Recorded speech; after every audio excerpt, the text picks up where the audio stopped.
New Victoris நம்ம test drive பண்ணி பார்த்துட்டு இருக்கோம்.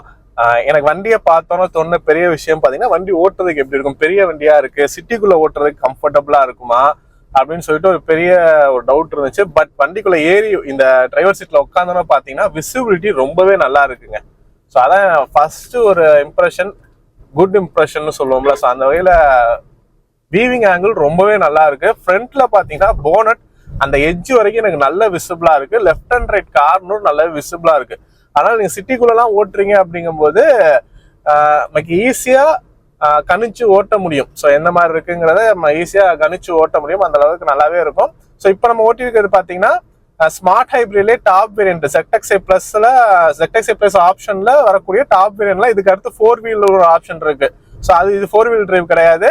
அண்ட் பேஸ் வேரியன்ட் பாத்தீங்கன்னா LXiல இருந்து நமக்கு ஸ்டார்ட் ஆகுது. LXi, VXi, ZXi ஆப்ஷன் இதுதான் வேரியன்ட். பட் இதுல வந்துட்டு நமக்கு ஸ்மார்ட் ஹைப்ரிடு, ECVT அண்ட் இந்த மாதிரி நிறைய விஷயங்கள் இதுல நமக்கு வருது. வேரியன்ட் வைஸ் வேரியன்ட் எக்கச்சக்கமா இருக்குன்னு சொல்லலாம் இந்த வெஹிக்கிளை பொறுத்த வரைக்கும். ஸோ இந்த வெஹிக்கிள் ரொம்பவே நல்லா இருக்குங்க. ஸோ இதோட ஆன் ரோட் காஸ்ட் பார்க்கும்போது கிட்டத்தட்ட ஒரு 21 lakhs பிளஸ்ங்கிறது வருது. பேஸ் வேரியன்ட் பாத்தீங்கன்னா LXi வேரியன்டா வருது. LXiயோட ஸ்டார்டிங் பிரைஸ் 10.35 lakhs நான் சொல்லியிருப்பேன். ஆன் ரோட் காஸ்ட் பார்க்கும்போது கிட்டத்தட்ட ஒரு 13-13.25 அந்த ரேஞ்ச் வரும். பேஸ் வேரியன்ட்ல பாத்தீங்கன்னா நமக்கு ஹைட் அட்ஜஸ்ட்மெண்ட் சீட் வராது, பிக்சட் சீட்டா இருக்கும். VXiல இருந்து ஹைட் அட்ஜஸ்ட்மெண்ட் கொடுத்துட்றாங்க, LXiல மட்டும் இல்லாம இருந்துச்சு. ஸோ நீங்க LXi எடுக்கிறீங்கன்னா மட்டும் உங்களுக்கு வந்துட்டு அந்த போனட் விசிபிலிட்டி எப்படி இருக்குங்கிறது அதுல ஒரு இதுதான். பட் VXiல இருந்தே உங்களுக்கு போனட் விசிபிலிட்டி நல்லாவே இருக்கும். அதுக்கேற்ற மாதிரி நீங்க எந்த ஹைட்ல இருந்தாலும் ஈஸியா அட்ஜஸ்ட் பண்ணி வச்சுக்கலாம். பாத்தீங்கன்னா ஸ்பீட் பிரேக்கர், பிரேக்கிங் நல்லா எவிடென்ட்டா இருக்குங்க. ஸோ வண்டி எடுத்து கிட்டத்தட்ட அபவுட் 20 கிலோமீட்டர்ஸ் நான் டிரைவ் பண்ணிட்டேன். ஸோ இந்த ரேஞ்சஸ்ல பிரேக்கிங், வீவிங் ஆங்கிள் எல்லாமே நமக்கு நல்லா இருக்கு. ஸோ பர்ஃபார்மன்ஸை பொறுத்த வரைக்கும் பாத்தீங்கன்னா மாருதியோட அந்த 1.5 லிட்டர் இன்ஜின் நம்ம இது ஆல்ரெடி நிறைய வெஹிக்கிள்ஸை பார்த்துருக்கோம். ப்ரீஸா ஆகட்டும், எர்டிகா ஆகட்டும், இல்ல கிராண்ட் விட்டாரா, இந்த மாதிரி நிறைய வெஹிக்கிள் நம்ம பார்த்துருக்கோம்.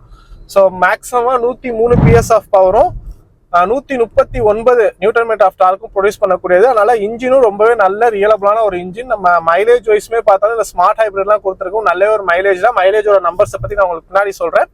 இன்ஜின் பர்ஃபார்மன்ஸ்ல நம்ம குறை சொல்ல முடியாது, நமக்கு ஆல்ரெடி தெரிஞ்சது தான். பட் அந்த இன்ஜின் இந்த விக்டோரிஸ்ல எப்படி பர்ஃபார்மன்ஸ் பண்ணுது அண்ட் டிரைவிங் எக்கனாமிஸ் எப்படி இருக்கு, ஸோ இந்த விக்டோரிஸ் ஓட்டுறதுக்கு எப்படி இருக்குங்கிறதா இதோட மெயின் ஆப்ஜெக்டிவே, இந்த டெஸ்ட் ட்ரைவோட மெயின் ஆப்ஜெக்டிவே. ஸோ அதுல பாத்தீங்கன்னா கிட்டத்தட்ட ஒரு 30-40 கிலோமீட்டர் தக்க இந்த வெஹிக்கிள் நான் ஓட்டி தான் இந்த எக்ஸ்பீரியன்ஸ் உங்களுக்கு கூட ஷேர் பண்ணிட்டு இருக்கேன். ஸோ எல்லா வகையிலுமே எனக்கு ரொம்ப சாட்டிஸ்ஃபைடா இந்த வெஹிக்கிள் கொடுத்துருக்காங்கன்னு சொல்லுவேன். ஏன் அப்படின்னா மாருதி ஃபர்ஸ்ட் டைம் அடாஸ் எல்லாமே இந்த வெஹிக்கிள் தான் நமக்கு இம்ப்ளிமெண்ட் பண்ணியிருக்காங்க. மாருதியிலேயே அதிக ஃபீச்சர்ஸ் இருக்கக்கூடிய ஒரு காரும் பாத்தீங்கன்னா இந்த விக்டோரிஸ் தான் நமக்கு. ஸோ அதனால எந்த அளவுக்கு கொடுத்துருக்காங்கன்னு பாத்தீங்கன்னா ரொம்பவே நல்லா கொடுத்துருக்காங்க தாங்க சொல்றேன். ஸ்டேரிங்குமே நல்ல லைட் ஸ்டேரிங்கா இருக்கு, ஒரு நியூ ஸ்டேரிங்குமே வேற. ஸோ இது வரைக்கும் நம்ம மாருதியில பார்க்காத ஒரு ஸ்டேரிங் செட்டப். ஸோ இதுக்கப்புறம் பாத்தீங்கன்னா வரக்கூடிய ஃபேஸ் லிஃப்டர் வெர்ஷன் நெக்ஸ்ட் இயர்ல இருந்து எல்லாத்துலயுமே பாத்தீங்கன்னா மாருதியில இந்த ஸ்டேரிங் செட்டப் அவங்க யூஸ் பண்ணலாம் நிறையவே. ஸோ இப்போ பாத்தீங்கன்னா ஃபர்ஸ்ட் டைம் கொடுத்துருக்கும் போது இந்த லோகோ மறைச்சிட்டு பாக்குறோம் அப்படிங்கும்போது ரொம்ப ஒரு ப்ரீமியமான கார்ல இருக்கக்கூடிய ஒரு ஸ்டேரிங் செட்டப் மாதிரியான ஒரு ஃபீல் வந்து நம்ம கொடுக்குது. நல்லாவே இருக்கு ஸ்டேரிங் வந்து, ஸ்டேரிங்கோட ஃபீல் பாக்குறதுக்கும் சரி ஓட்டுறதுக்கும் சரி நமக்கு நல்லாவே இருக்கு யூஸ் பண்றதுக்குலாம். சஸ்பென்ஷன் செட்டப் கேட்பீங்க. ஸோ வண்டியோட லுக்கு, அந்த டிரைவிங் எக்கானமிக்ஸ் நல்லாவே இருக்கு. ஸோ இங்கே நீங்க பார்க்கலாம், மீடியம்ல நான் ஈஸியா வளைஞ்சு வந்திருப்பேன். பிரேக்கிங்கும் நல்லாவே இருக்கு. ஸோ பிரேக்கிங்கு, டிரைவிங் எக்கனாமிக்ஸ் ரொம்பவே நல்லா இருக்குங்க. பர்ஃபார்மன்ஸும் போதுமான லெவல்ல கொடுத்துருக்காங்க. உங்களுக்கு ஸ்பீட் வேணும்னா நீங்க புஷ் பண்ணி எடுக்கலாம், நல்லாவே வரும். இல்ல நீங்க ஒரு 80 to 100ல மெயின்டைன் பண்றீங்க போது உங்களுக்கு ப்ளஷர் ரைடா நல்லாவே இருக்கும். ஸோ இந்த வெஹிக்கிளை பொறுத்த வரைக்கும் இன்னைக்கு நம்ம ஓட்டிட்டு இருக்கிறது ஆட்டோமேட்டிக் தான். ஆட்டோமேட்டிக்ல டார்க் கன்வெர்ட்டர் தான் கொடுக்குறாங்க. ஸோ மாருதி பாத்தீங்கன்னா உங்களுக்கு 1.5 லிட்டர் இருக்கக்கூடிய எல்லா வெஹிக்கிளுமே டார்க் கன்வெர்ட்டர் கொடுக்குறாங்க. ஸோ டிரான்ஸ்மிஷன் சிஸ்டம் நல்லாவே இருக்குங்க நமக்கு. ஸோ அந்த சேஞ்ச் ஓவர்லயுமே லேகுங்கிறது இல்லை, நல்லா இருக்கு. ஹைவேஸ்ல ஓட்டுறதுக்குலாம் ரொம்பவே நல்லா இருக்குன்னு சொல்லுவேன். அண்ட் இந்த வெஹிக்கிளை பொறுத்த வரைக்கும் sitting portion front and rear ரெண்டுமே நல்லா கம்ஃபர்டபுளான ஒரு சிட்டிங் போர்ஷனா இருக்கு. உட்காந்து ஓட்டுறதுக்கு நல்லாவே இருக்கு. சஸ்பென்ஷன் செட்டப்பும் நமக்கு நல்லா இருக்கு. பட் என்ன ஒரு விஷயம் நான் நோட்டீஸ் பண்ணது அப்படின்னு பாத்தீங்கன்னா, நீங்க ஹைவேஸ்ல ஃபாஸ்டா போறீங்க போது எல்லாமே கொஞ்சம் டயர் நாய்ஸஸ் உள்ளுக்குள்ள வருது. ஸோ NVH லெவல் இன்னுமே கொஞ்சம் இம்ப்ரூவ் பண்ணிட்டே இருக்கலாம் அப்படின்னு தோணுது.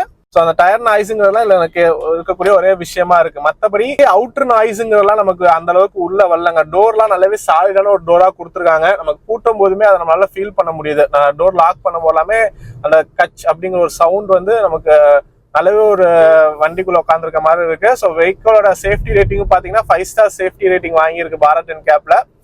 ஸோ அந்த அளவுக்கு வெஹிக்கிள் வந்து நமக்கு ஸ்ட்ரக்சரல் வைஸ் நல்லாவே ரிஜிடிட்டியா கொடுத்துருக்காங்க. ஸோ நீங்க இப்ப பார்க்கலாம் இந்த இடத்துல கூட மேம்பாலம் ஏறும் போது ஆக்சிடென்ட் ஆடுக்குறேன். ஸோ அந்த ரெவ் சவுண்டு பிளஸ் அந்த டயர் நாய்ஸ் கொஞ்சம் நமக்கு உள்ளுக்குள்ள வருது. அந்த NVH மட்டும் கொஞ்சம் இம்ப்ரூவ்மெண்ட் பண்ணிருக்காங்க. இன்னும் ஏதாச்சும் இன்ஸ்ட்ரக்ஷன் கொடுத்து இம்ப்ரூவ் பண்ணியிருந்தாங்கன்னா இன்னுமே ரொம்ப சைலண்டான ஒரு வண்டியா அது இருந்திருக்கும். மற்றபடி suspension, braking, engine performance, ride and handling இதுல எல்லாத்துலயுமே எந்த வகையிலுமே குறைவு இல்லாம பண்ணிருக்காங்க. ஸோ மைலேஜுமே இப்போ நான் உங்களுக்கு சொல்றேன். ஸோ நம்பர் வைஸ் மைலேஜ்லயும் பாத்தீங்கன்னா எந்த வகையிலுமே குறைவு இல்லை. எல்லாமே பெட்ரோல் ஆகட்டும், இந்த வெஹிக்கிளை பொறுத்த வரைக்கும் பெட்ரோல் இருக்கு, CNG இருக்கு, பெட்ரோல் பிளஸ் எலக்ட்ரிக் அதாவது ஃபுல் ஹைபிரிட்மே இந்த மாடல் நம்ம கொடுக்குறாங்க. ஸோ இந்த மாதிரி எல்லாருமே இருக்கும் போது மைலேஜ் எல்லாத்துலயுமே 20+ தாங்க.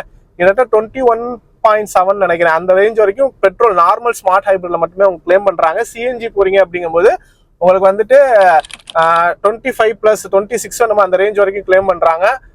ECVT இருக்கு. ஸோ நீங்க ஃபுல் ஹைபிரிட் மாடல்லாம் போறீங்க போது கிட்டத்தட்ட 27.8 அந்த ரேஞ்ச் வரைக்கும் உங்களுக்கு மைலேஜ்ங்கிறது ஹையஸ்டா கிளைம் பண்றாங்க. அப்படிங்கிறது மைலேஜ் அதிகமாவே கொடுக்குது இந்த வெஹிக்கிள். ஸோ நீங்க பெட்ரோல் வெர்சஸ் CNG கால்குலேட் பண்றீங்க அப்படிங்கும்போது பெட்ரோல் வந்து நமக்கு 22 டக்குன்னு வருது, CNG 26 தாங்கும் போது இன்னும் 4 தானே டிஃபரன்ஸ் அப்படின்னு யோசிக்க முடியாது. ஏன்னா CNG யோட காஸ்ட் கம்மி. அப்படிங்கும் போது 100 ரூபாய்க்கு நம்ம பெட்ரோல் போடுறோம், நமக்கு ஒரு 20+ கிடைக்குதுன்னா அதே 100 ரூபாய்க்கு CNG போட்டீங்கன்னா உங்களுக்கு வந்து மேக்சிமமா ஒரு 27+ அந்த ரேஞ்ச் வரைக்கும் இந்த வெஹிக்கிள் தாராளமா கொடுக்கும். கிட்டத்தட்ட ஒரு 7-8 கிலோமீட்டர் அதிகம் கொடுக்கக்கூடிய ஒரு கார் தான் இது. ஸ்பீட் பிரேக்கருமே ஆல்ரெடி நம்ம ஹைவேஸ்லயே செக் பண்ணி பார்த்தோம். ஸோ இங்கே ஒன்று வருதுன்னு உங்களுக்கு மாண்டேஜஸ்மே ஆட் பண்றேன்.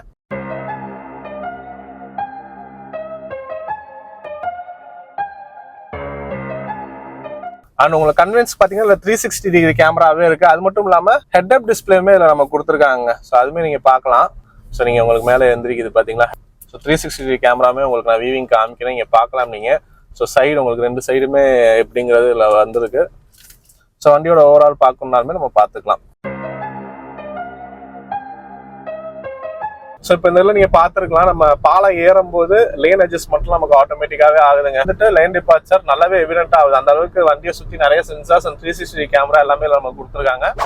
அண்ட் இந்த வெஹிக்கிள பிடிச்ச இன்னொரு விஷயம் பார்த்தீங்கன்னா ஸ்டேரிங் வந்து நல்ல ஒரு லைட் ஸ்டேரிங்கா இருக்கு. ஸோ நம்ம ஆக்சிடென்ட் கொடுக்க வண்டி ஆன் பண்ணோன்னா அதுக்கேற்ற மாதிரி டைட் அட்ஜஸ்ட்மெண்ட்லாம் ஆகுது. ஸோ மோட்டர் அட்ஜஸ்ட்மெண்ட்ஸ் அதுக்கு ஏற்ற மாதிரி நம்ம கொடுத்துருக்காங்க. டிசைனிங் ரொம்பவே எனக்கு பிடிச்சிருக்குன்னு சொல்லுவேங்க.